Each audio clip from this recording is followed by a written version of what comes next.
Good morning, sweet children. How are you all? I hope you all are fit and fine. Let's start today's beautiful day with a beautiful thought.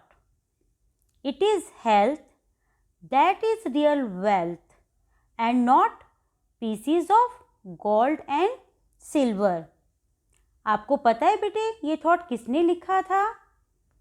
ये thought Mahatma Gandhi ने लिखा था. Students, it is really appreciable that you are obeying your parents and helping them in daily chores. You are giving proper time to your studies.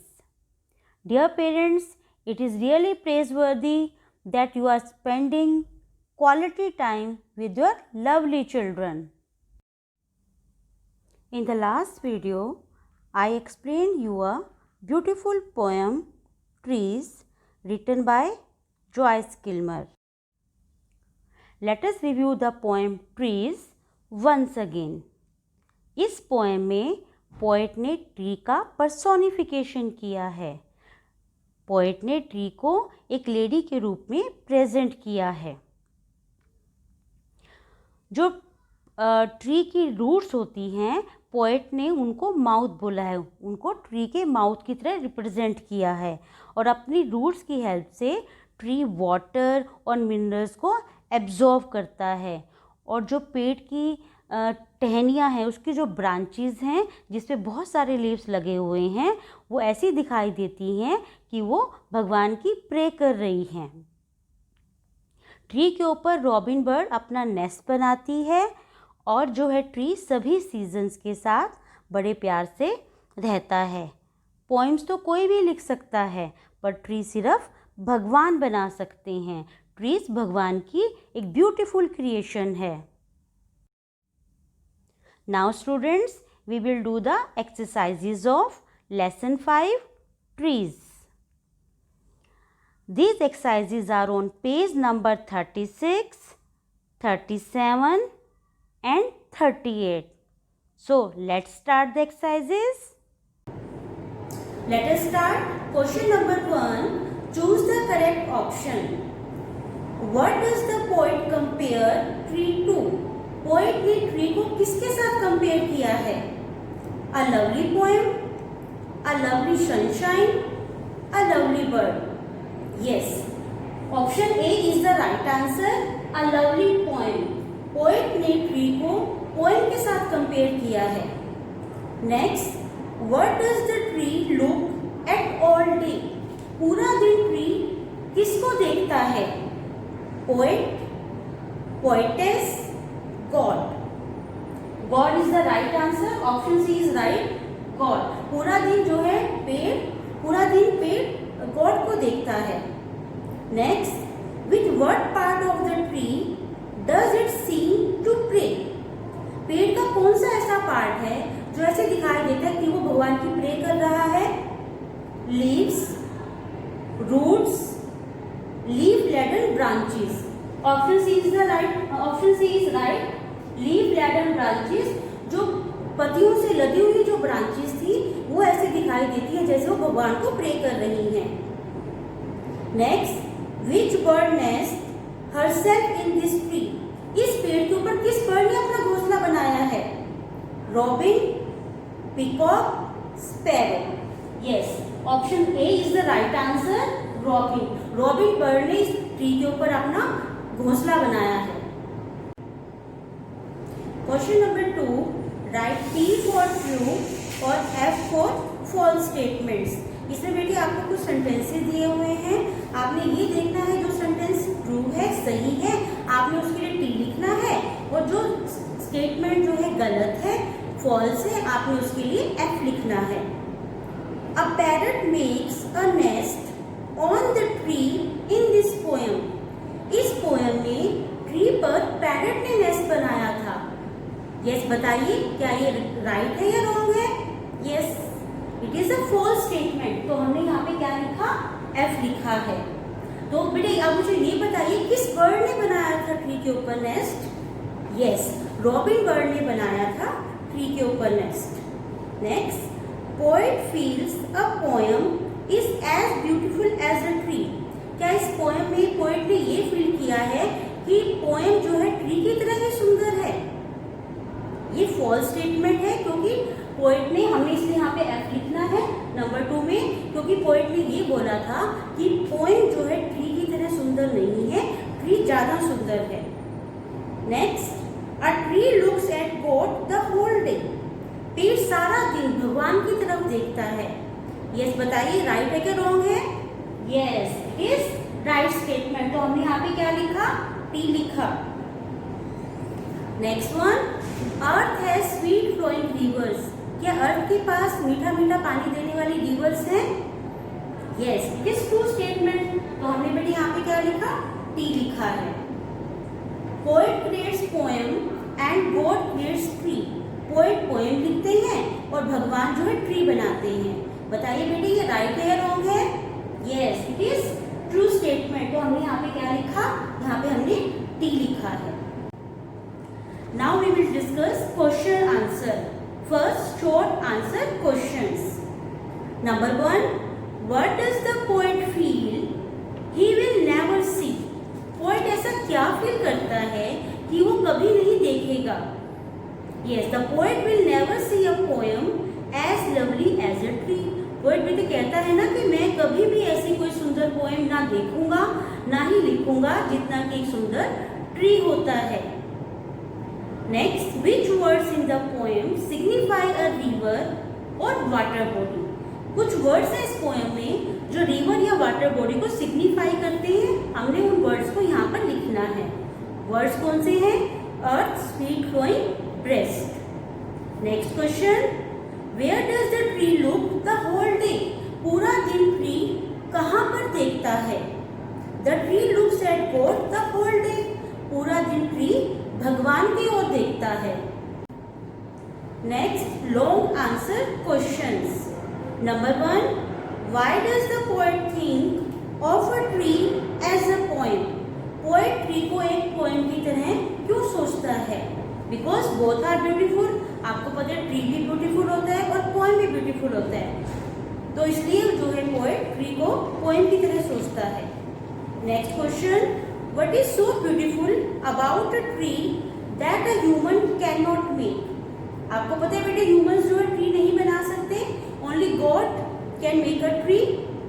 जो trees के ऊपर flowering होती है, leaves आते हैं, इतने सुंदर सुंदर फूल आते हैं, फ्रूट्स आते हैं, वो सभी भगवान की देन है। वो सभी भगवान बना सकते हैं, इंसान नहीं बना सकता। Next question is, answer the following questions with reference to context. यहाँ बेटे पोएम में से एक लाइन ली हुई है, उसके ऊपर बेस कुछ क्वेश्चंस हैं, उनके आंसर लिखने हैं। Poems are made by fools like me, but only God can make a tree. ये पोएम में से बेटे लाइन ली हुई है। Number 1, who is me in this context? यहाँ पे बेटे me किसके लिए यूज किया गया है? यहाँ पर me पोएट के लिए यूज किया गया है। Next, who is more creative according to you and why? आपके अकॉर्डिंग कौन ज्यादा क्रिएटिव है और क्यों है? God is more creative. आपको पता है गॉड बहुत क्रिएटिव होते हैं, क्योंकि God can make a tree. क्योंकि गॉड ट्री बना सकते हैं, उनमें फ्लावरिंग ला सकते हैं, लीव्स उगते हैं, एक जो है सीड, कैसे कितना बड़ा फुल ग्रोन पेड़ बनता है, वो सभी भगवान ही कर सकते हैं। तो भगवान जो है बहुत क्रिएटिव है और ह्यूमन कभी इतना क्रिएटिव नहीं हो सकता। Next question is, right the rhyming words from the poem. बेटे आपने पोएम में से राइमिंग वर्ड्स लिखने हैं। देखिए, see, tree, day, pray, lane, rain. These are the rhyming words. Next question is, add a और एन वेयर एवर रिक्वायर्ड। हमने article a और एन का यूज करना है। Number 1, dash toy is made of plastic. तो यहाँ पे हम कौन सा आर्टिकल यूज करेंगे? और toy is made of plastic. Number 2, dash hungry bird is looking for food. यहाँ पे बेटा हम ए यूज करेंगे या एन यूज करेंगे? Yes, a hungry bird is looking for food. Next one, dash orange is a tasty fruit. यहाँ पे बेटे वोवल साउंड आ रही है ना, और वोवल साउंड से पहले हम कौन सा आर्टिकल यूज करते हैं? एन आर्टिकल का यूज करते हैं। N orange is a tasty fruit. Next one, dash bulb runs on electricity. A bulb runs on electricity. I need dash umbrella. Again vowel sound है, तो आप कौन सा आर्टिकल यूज करेंगे? Article an. I need an umbrella. I have dash younger brother. कौन सा article use करेंगे? I have a younger brother. आपने बेटे इन एक्सरसाइजेस को अपनी रीडर बुक में लेसन 5 में करना है। Now it is time for life skill. Do you think if you do not waste paper it will have any impact on saving trees? क्या बेटे आपको ऐसा लगता है कि अगर हम पेपर वेस्ट नहीं करेंगे इसका पेड़ों को बचाने पर कोई प्रभाव पड़ेगा? यस, बिल्कुल पड़ेगा। अब आप बेटे पहले मुझे ये बताइए कि ट्रीज हमें क्या क्या देते हैं? Yes, very good. Trees give us oxygen, would, paper, fruits, vegetables and medicines. They purify air. वो कार्बन डाइऑक्साइड एब्जॉर्ब करते हैं और हमें बदले में क्या देते हैं? हमें ऑक्सीजन देते हैं। वो रेनफॉल लाने में भी बहुत हेल्पफुल होते हैं ट्रीज़। इससे ट्रीज़ के बहुत बेनिफिट्स हैं। अब आप मुझे ये बताइए कि क्या पेपर को बनाने के लिए ट्रीज़ का यूज़ होता है? यस, पेपर को बनाने के लिए ट्रीज़ का यूज़ किया जाता है। 1 टन पेपर बनाने में 17 ट्रीज़ को काटा जाता है। और हमारे कंट्री में आपको पता है बेटे कितने लोग हैं?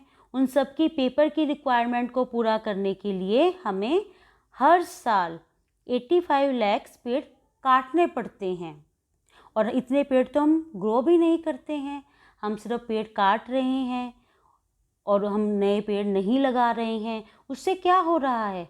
हमारे पेड़ों की जो संख्या है वो कम होती जा रही है और हमें पेड़ों के बेनिफिट्स भी कम मिल पा रहे हैं। क्योंकि अगर हम पेड़ काट देंगे हमें शुद्ध हवा नहीं मिलेगी, हमें प्रॉपर फ्रूट वेजिटेबल्स नहीं मिल पाएंगे, मेडिसिन्स नहीं मिल पाएगी। इस तरह से हमें इन सब की हमारे पास शॉर्टेज हो जाएगी। तो हमने क्या करना है? हमने पेड़ों को ग्रो करना है और पेपर को हमें वेस्ट नहीं करना है। क्योंकि अगर हम पेपर वेस्ट करेंगे तो हमें पेड़ काटने पड़ेंगे और पेपर बनाने के लिए। तो आज से आपने कोई भी पेपर वेस्ट नहीं करना है। आपने पेपर्स को सही ढंग से यूज़ करना है। ऐसे नहीं करना उनको फाड़ के आप डस्टबिन में डाल देते हो। आपने उसका प्रॉपर यूज़ करना है, ठीक है? अपनी नोटबुक में से पेज नहीं फाड़ने हैं। अगर हम ऐसा करेंगे तो हम पेड़ों को बचा सकते हैं कटने से। हम एक काम और कर सकते हैं। आपका बर्थडे होता है ना बेटे, और आपके घर में कुछ फंक्शंस भी होते हैं, तो आप क्या कर सकते हैं? अपने बर्थडे पर और घर में जो भी फंक्शंस होते हैं उन पर आप एक पेड़ ग्रो कर सकते हैं। ऐसा भी नहीं करना कि पेड़ आपने ग्रो कर दिया, आप उसको वाटर भी नहीं दे रहे हैं, आप उसका ध्यान भी नहीं रख रहे हैं, तो सूख जाएगा। तो आपने उसका ध्यान भी रखना है, आपने उसको टाइमली वाटर भी देना है, उसका हर तरह से ध्यान रखना है। फिर वो एक दिन बहुत बड़ा पेड़ बन जाएगा और आपको बहुत बेनिफिट्स देगा ना। पेड़ों के बहुत बेनिफिट्स होते हैं। करेंगे ना बेटे ऐसा? Very good. Have a wonderful day with a smile on your lovely faces. Stay blessed forever. Thank you.